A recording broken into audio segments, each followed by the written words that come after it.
amici, diamo il benvenuto al maestro liutaio Davide Serracini, che ringraziamo davvero per essere qui con noi oggi. Grazie a voi.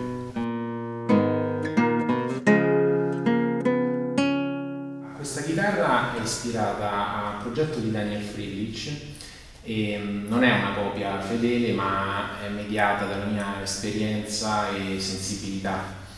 E deriva anche dal mio approccio di ricerca continua verso le caratteristiche del suono, quindi anche dal desiderio di scoprire i vari autori della liuteria. Questa chitarra, dal mio punto di vista, c'è anche una sorta di sperimentazione, perché è un'incatenatura nuova per me, chiaramente, in assoluto.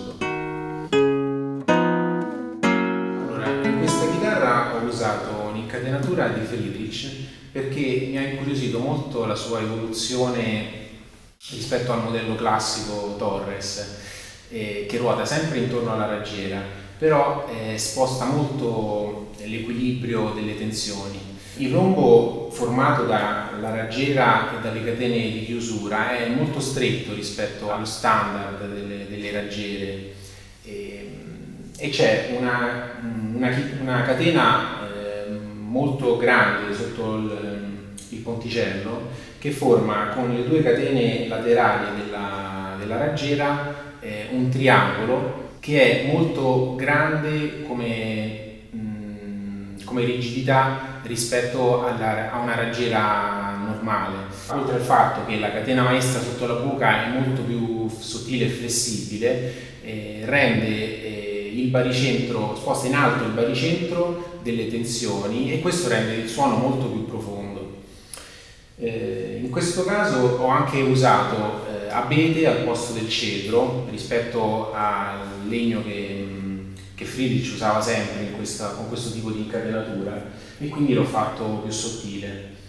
In questa chitarra ho voluto anche aggiungere un elemento di comfort, che è questo smusso dove spoggia l'avambraccio. Un'altra caratteristica è che nel manico io metto un rinforzo di carbonio misto a un truss a doppia azione. E poi la tavola armonica è verniciata con malacca, spessore molto sottile, mentre il fondo e fasce sono verniciate ad acrilico.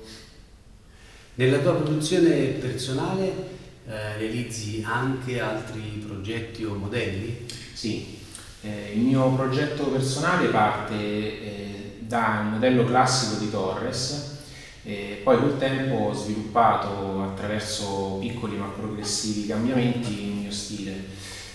Dapprima ho irrigidito e appesantito il fondo e contemporaneamente cercato di equilibrare la tavola armonica con l'aggiunta di piccole catene nei punti strategici, ottenendo un suono molto equilibrato, non un grandissimo volume ma molto preciso e chiaro.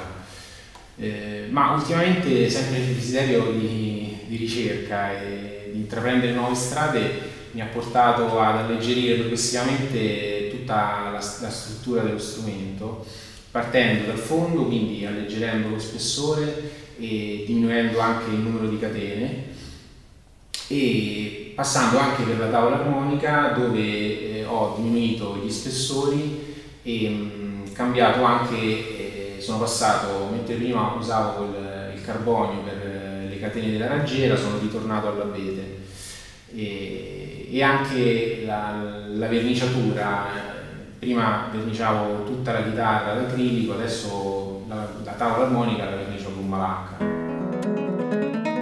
Questa chitarra mi ha dato il là per nuove idee. Infatti ho intenzione di sviluppare il mio modello principale intorno a questo progetto ispirato a Daniel Friedrich. Un altro progetto che voglio sviluppare è quello della decacorde. Ne ho appena terminata una e mi interessa molto proseguire la sperimentazione su quel tipo di strumento, che comunque è abbastanza diffuso, anche se sembra uno strumento un po' di nicchia.